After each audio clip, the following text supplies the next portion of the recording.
a balance between good mental health habits and partying. You're listening to You OK Home with Miss Greater Manchester Galaxy.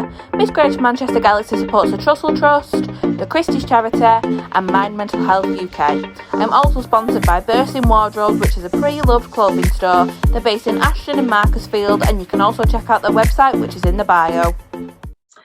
Hello everybody and welcome back to another episode of You OK Home with Miss Greater Manchester Galaxy. My name's Paige and here we are to talk all things mental health, body positivity, self-care and everything and anything in between. Just a disclaimer, I am not a mental health professional, I am a mental health advocate, which basically means I look to inspire and help people in ways that I can, but like I say, I'm not a professional. So if we get started with today's episode, I am joined by the lovely Chloe. So thank you very much for joining us, Chloe.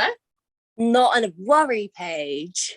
So today's episode is going to be a little bit different to my previous episodes because what me and Chloe are going to be talking about is the fact that we both used to be quite big party girls, and we're going to talk about the impact.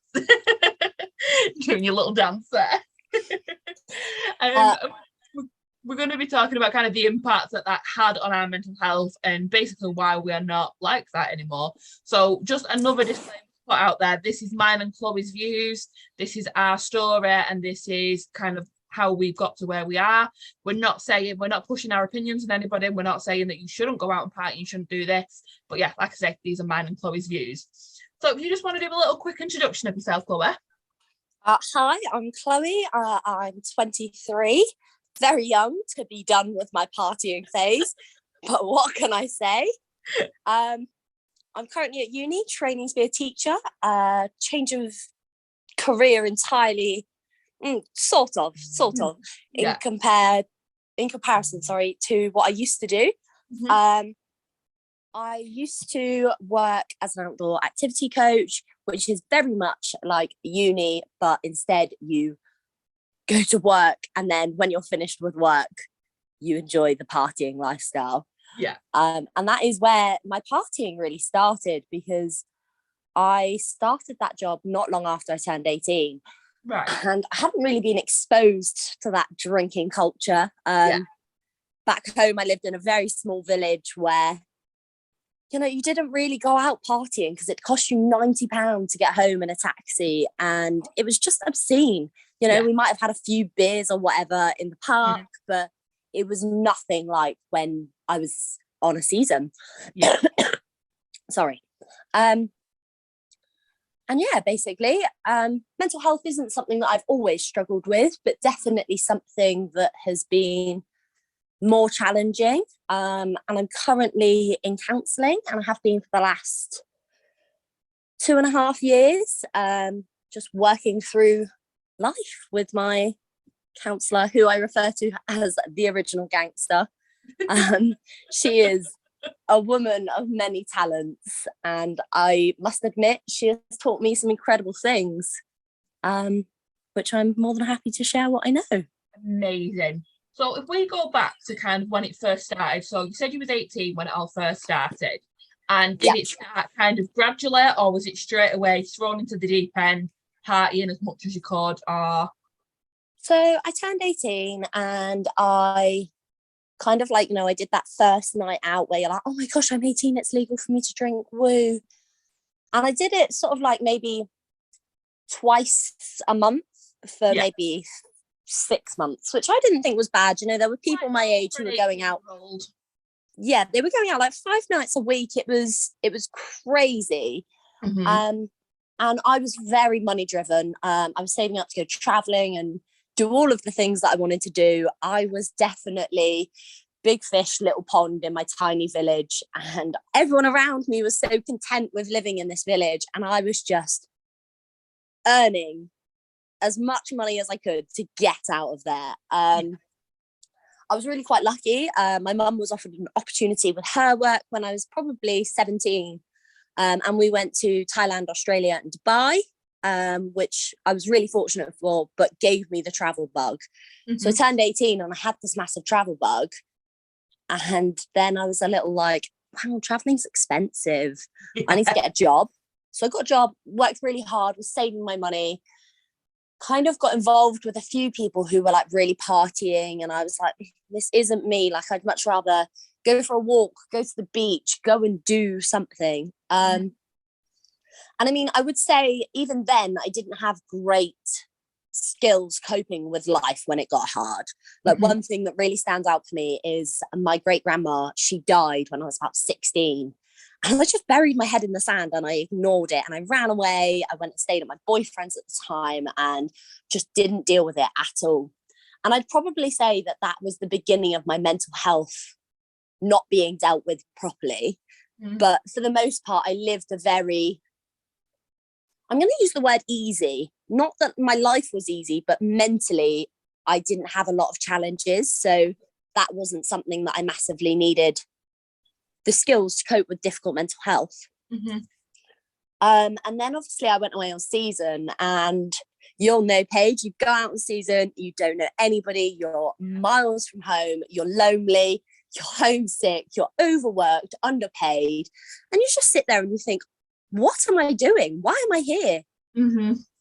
And social media is great for painting this picture perfect life of I'm living the dream, you know, I'm not living at home, I've got all of this freedom, but actually you're working probably 90-hour weeks, you're not sleeping properly, and when you're not working, you're like, right, I've got to make the most of it, let's go and party. And I remember in that first season, one night I got so drunk, I shaved half my head of hair off. Oh God. Now, Paige, you will know I am protective of my curls, like I love them. I'm a hearing aid wearer and my hair is my safety net. You know, it covers my hearing aids when I don't want them on show. And I shaved half of it off. I kid you not, it came probably halfway up my head in the world's wonkiest undercut triangle you had ever seen. And I was with people who encouraged it, who thought it was a great idea.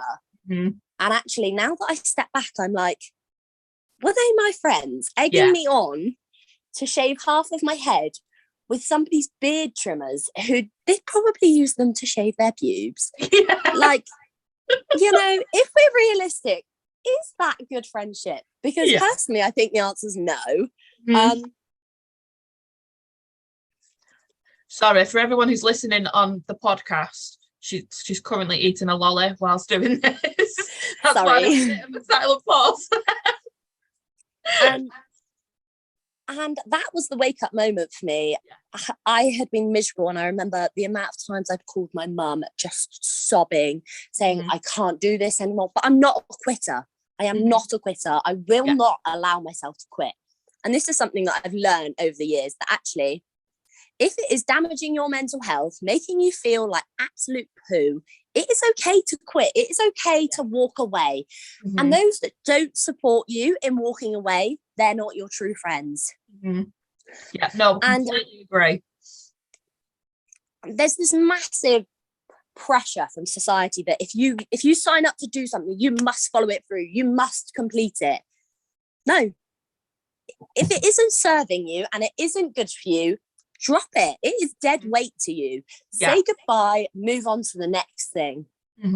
No, I completely agree. When I was 20, I think I was 23 when I went to Costa Brava and then Lanzarote later on in the year. And I felt pressured so much to carry on that lifestyle of being, you know, this party girl that I was for 7 years or however long it was for. And I just felt so pressured that I needed to always go out, I needed to always have a drink, but I didn't want to. But like you said, because of the way that, you know, the social world is, you get this persona that you think, well, this is who I was, so I need to carry it on, I need to put on this front.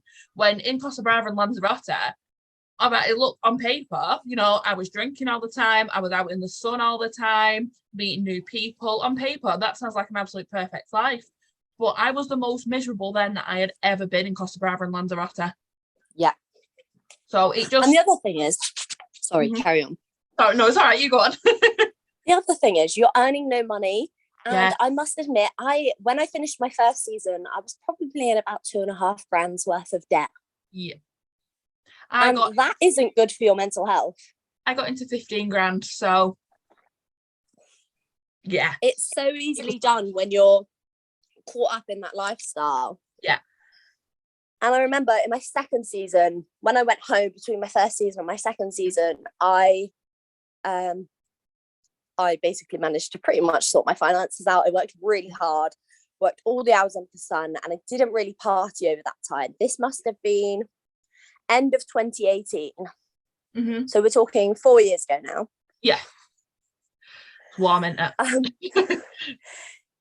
And then I went on my second season, and my second season was further away from home, but it was everything I dreamed of. Yeah. It doesn't work out like that. Mm-hmm. And this is where the fact that I wasn't a quitter, I came straight back into it, because I knew 2 weeks into that it wasn't what I signed up for. Yeah. I knew like that. I was like, this isn't what I want to do. This isn't, I thought I was going to Lanzarote to work outdoors and teach kids high ropes and this and that. And actually, I was pretending to be a fairy in an air-conditioned unit for half the time I was there. That isn't me at all. Like, don't get me wrong, when kids are involved, I've got a great laugh. I'm not embarrassed, but it isn't me. Yeah. And, we used to have to dance on stage in front of adults. That's not me. If that was me, I would have chosen to go and do that. I didn't. Yeah. And basically, You worked that, wasn't it? Yeah. Yeah. And that isn't me. It really isn't. And I knew really early on. And I remember calling my mum, and my mum said, give it 12 weeks. Mm-hmm. Give it 12 weeks. If you still want to quit in 12 weeks, fine, do it. You know then that you haven't just given in at that first sort of, I'm homesick, I'm a little miserable, that you do get when you go on season. Mm-hmm. But I do like that mindset, to be fair. Give it 12 weeks, because that's enough time to know, do you know what, not for me anymore. However, unfortunately, in those 12 weeks, I got caught up with someone out there. I thought the sun shined out of their arse. Everything was going to be great, because even if I didn't enjoy my job, that I was working so many hours, I had a good time outside of work. But then I didn't, because I was so tired by the time I finished work.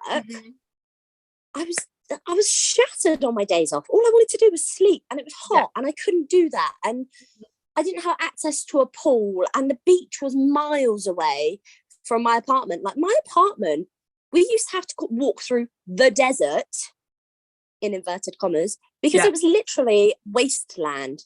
No, I remember where your apartment was, and yours was so far into Lanzarote, practically like in the centre.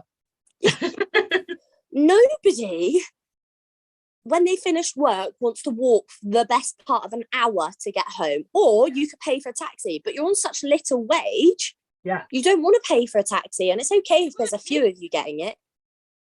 But still, that's your money that you're working for. And okay, in England, you pay for your fuel to get to work. Yeah. But there's a national minimum living wage here. That probably wasn't being met when we were in Lanza. Oh, it definitely wasn't. My first season, I was on £499 a month. Like, I remember taking, about maybe 550. Yeah. And I remember trying to save my money because I wanted to go traveling. Mm-hmm. I've got nothing. And I just remember so many times before I had a session with the kids, sitting there thinking, I don't want to do this. This isn't making me happy. Yeah. And then I turned to the other side of it, and I'm like, right, I'm going to make the most of my time not at work. I'm going to go out, I'm going to party, I'm going to have a great time. Yeah. But actually, and I'm not saying there's an issue with partying, but what I'm saying, the issue is when there's not a balance. There's not a balance between good mental health habits and partying. Mm-hmm. And that's where I lacked. I didn't know any good mental health habits. Yeah. So already being down in the dumps about my job, and I didn't have a depression diagnosis at this point. I didn't have an anxiety diagnosis. I didn't have any diagnoses at this point. Like, I was like, I'm normal. Like, I don't suffer from mental health. Why is this so hard? Mm-hmm. Little did I know that actually I did suffer from mental health issues. I just hadn't seen anyone about it. Mm-hmm. And I feel like us as obviously ex-party girls, we used to go out as putting on a front. It was putting on a front for the way that we was feeling, because obviously alcohol in the moment makes you feel so happy. Like, obviously you're buzzed, you're having a dance, you're having a good time with your friends, and it definitely puts on a mask from what you're actually currently feeling.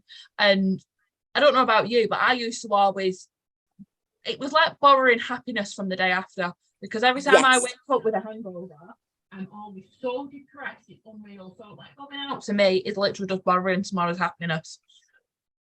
Yeah, I couldn't agree more. And also that getting ready, that putting that front on, that like, oh, I look great, I feel great, woo, getting all hyped up, ready to go out, music's playing. But then the next day, I remember I used to wake up and I used to just cry. Yeah. Like, I don't deal well with being hungover anyway. And you know the whole saying, the hair of the dog and all that? Like, I used to try it and it doesn't work for me. It just doesn't. Like, this is why when I was in my kind of height of being a party girl, this is why I used to drink like 5-6 nights a week, because it was just a case of, oh, I'm feeling really, really rubbish. Well, I'll just carry on drinking, that will help. And I got into that habit so much of drinking so much, like not even when I was in the UK, it was not even when I was abroad, sorry, it was even when I was in the UK. There were still some times where I was drinking near enough every single day. If I wasn't drinking, I would be out every single weekend. It's like the amount of money that I wasted as well, like, actually makes me sick. That's the thing I always think of. Because I'm a massive heavyweight, I drink a lot, I can handle a lot of drink. So like, for example, I went out probably about 2 months ago and I went to Manchester. And because I'm such a heavy drinker, I spent £200. And don't get me wrong, because I don't go out that often anymore, it's not the worst thing in the world to spend that amount of money. But imagine if I was still a party girl and I was spending that every single week. That's my wage gone on partying. Yeah. And it's just, it's mad to look back and think like, that was how I coped. That alcohol was my coping mechanism. Yeah. Alcohol was my healthy mental health habit. Yes. Because I didn't know any different, you know? I always felt like my friends were my best friends when I was drunk. And actually it turns out that they weren't my best friends. They weren't great friends. Yeah. And I'm not talking about necessarily just on my seasons, but even back home, like since returning from my seasons, I massively struggled with my mental health. Really didn't cope, ended up going to the doctors, and I remember I couldn't even walk to the doctors without hyperventilating and sobbing because I was fearing that a car was going to hit me. Yeah. It was an all-time bottom. Like I can hand on heart say I've never felt lower. And don't get me wrong, probably has a lot to do with the situations that I was leaving, to then my whole reality came back and I was like, oh my gosh, like.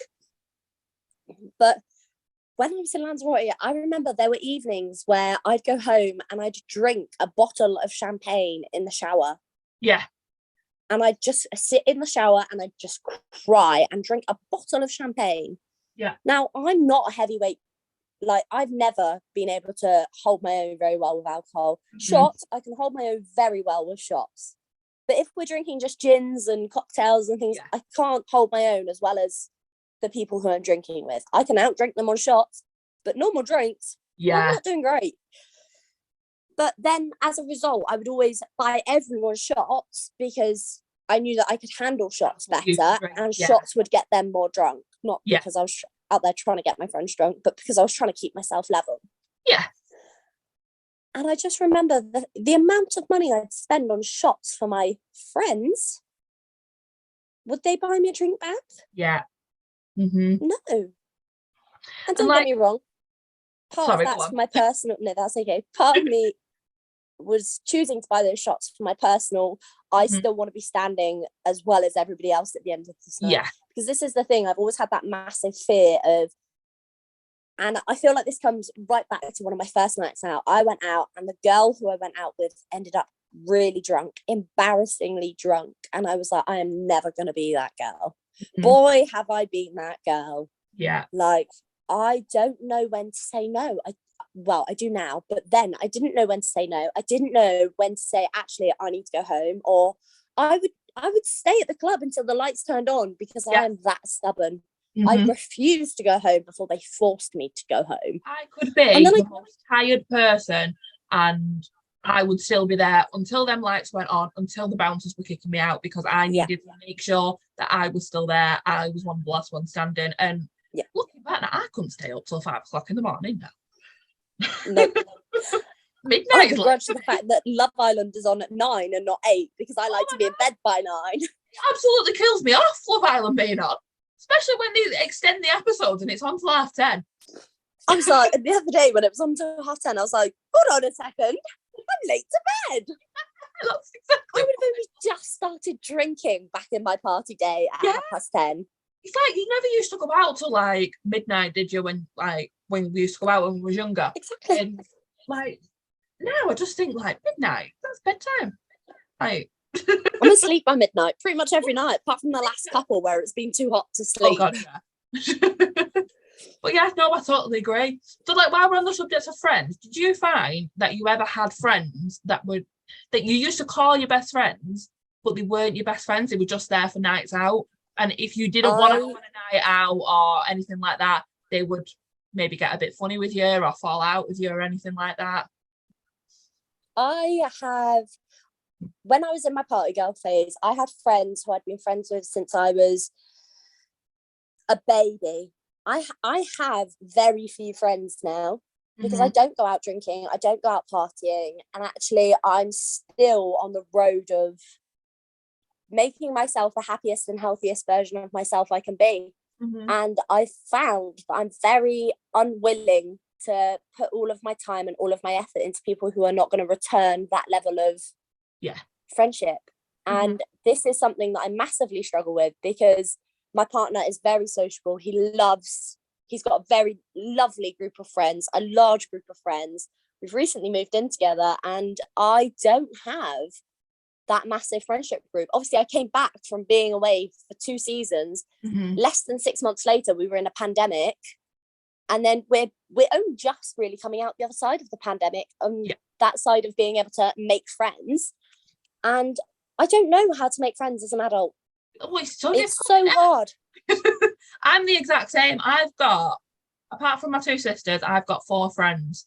But 3 of them live in completely different cities, so I never see them. So I've got one local friend who has a fiance and a job where she works shifts, so I never get to see her. So yeah, I completely sympathise with you there, because I'm like, how on earth do you make friends in your 20s? Yeah, and it's a challenge, and friends it's something that go out all the time as well. That's just what I was about to say. It's something that I'm struggling with, finding the friends that don't want to go out or just go to Ibiza to just drink for a week straight. Like I obviously work with school time and then like school holidays off, which makes going on holidays so much more expensive. And I find that is challenging because like the friends who I was friends with, they'd want to go on holiday and I'm like, oh sorry, like I can't come, that's fine, go have a great time without me. And then they'd get funny at me for not trying to take time off work. Like I can't take that time off work, like I have to be at work. And the other thing I massively struggled with was being okay with having no friends. Massively something I've really struggled with. And actually I'm very quickly coming to realize that my mum is one of my best friends. We go out and we do things. Like the other day we just went shopping and then we just had a great time. And actually I used to think that's so uncool, like I'm so sad, nobody wants to be my friend, my mum has to be my friend. And actually I realised that the reason me and my mum are friends is because we get on well, we're very similar people. And actually if I could find a group of girls that are like me and my mum, I'd have a great time. And that's so hard to come by. And I feel like you can find the odd friend here and there, but to make a friendship group of girls, it doesn't happen unless you've got that awkward kind of, oh hi, I don't know you. It's it's weird, isn't it? Because you see all these groups of girls on TikTok, you know, doing like the bring a board challenge and the cocktail challenges and all that. And there's like 5 or 6 of them. I'm like, how did you make all these friends? How? That is honestly my first thought. Together? How do you all get together on the same day? Like I'd have to book that months in advance. And the other thing is, how do you integrate your friends with your healthy habits? Because there are definitely people out there that are toxic for you. They might not be toxic for other people, but there's people that are definitely toxic for you. And I think when you've gone through kind of what we've gone through with the toxic friends, you really struggle because you worry that, you know, the next person that you're going to become friends with, are they going to be a toxic friend as well? So it is really, really difficult to find that person. And I feel like this make me sound like an instantly bad person.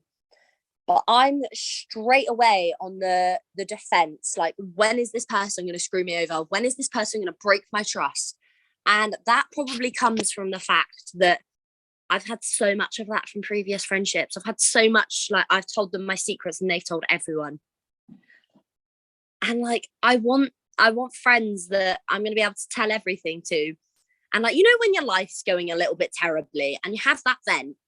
Yeah. And you've got those friends where they come back to you and say, my life's worse, listen. Mm-hmm. I don't have time for those friendships anymore. But I'm very bad at cutting them off. Yes. Because I'm like, they're who I go to when I vent. Mm-hmm. I am who they come to when they vent, sorry. Yeah. And actually, I realised that's why I pay my counsellor. Mm-hmm. I pay my counsellor to empty, we refer to it as a bucket of stress. Yeah. I speak to her twice a week. I let it all out. And you know what? Sometimes she'll listen and I'll just feel great because she's listened and I've just got it out. Yeah. And she obviously never comes back to me with, oh, my life's so terrible. My life's worse than yours. Listen, because that's what I pay for, you know, I pay for that, someone to vent to. And, you know, she's amazing at picking up the good things. So I'll be like, listen to how terrible my week was. And then she'll be like, but this sounded incredible.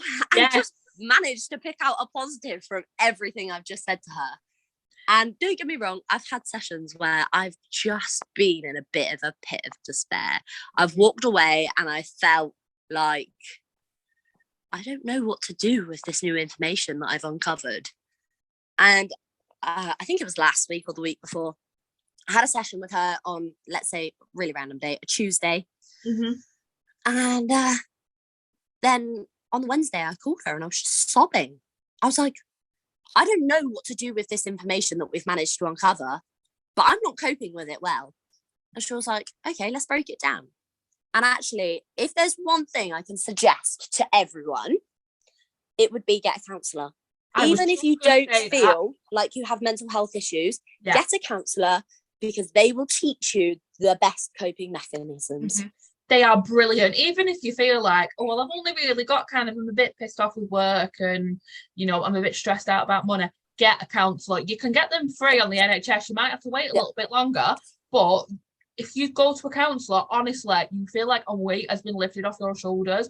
Going to a counsellor last year, they said to me, how many sessions do you think they'll need? I said, oh, probably only 4. I ended up having the full 8 sessions that they offered me because I didn't realise I had so much that I needed to get off my chest. So yeah, completely agree with you there. If you can, get a counsellor.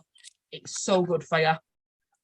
Now, I'm not saying the first counsellor you speak to is going to just solve all of your problems. Like, it's taken me in the last, I want to say maybe 2.5 years, I've probably had 4 different counsellors. Mm. Now, don't get me wrong, I've spent a good amount of time with each of these counsellors, and then I've just kind of like got to the point where it's just sort of fizzled out, or I haven't wanted to book my next session, or I'm just like, you're not doing it for me anymore. You're not, like, I find when I've got a counselling session coming, I'm excited. I can't wait to go and chat and just let it all out. Yeah. And don't get me wrong, I'm not saying every time I have a counselling session I walk away on cloud 9. Like, we just covered the fact that I do not always walk away on cloud 9. Yeah. But what I do walk away feeling is that I'm one step closer to my happier, healthier version of myself. Yeah. And that is the thing that 90% of the time keeps me going. And I'm not saying that I'm always really motivated and I can't wait for my counselling session, because there are days where I'm like, I cannot be bothered. I don't want to go. I'm not in the mood to talk about my personal stuff. And I always do go. And I always do, most of the time, talk about it. And the biggest thing for me when I first went to counselling was, what will I talk about? They are amazing at just filling the space. Yeah. And honestly, it's something that I can't get over, how great they are at just sort of not sucking the information out of you, but ensuring that you feel safe enough that your inner kind of guard shuts down and you do let it out. Yeah.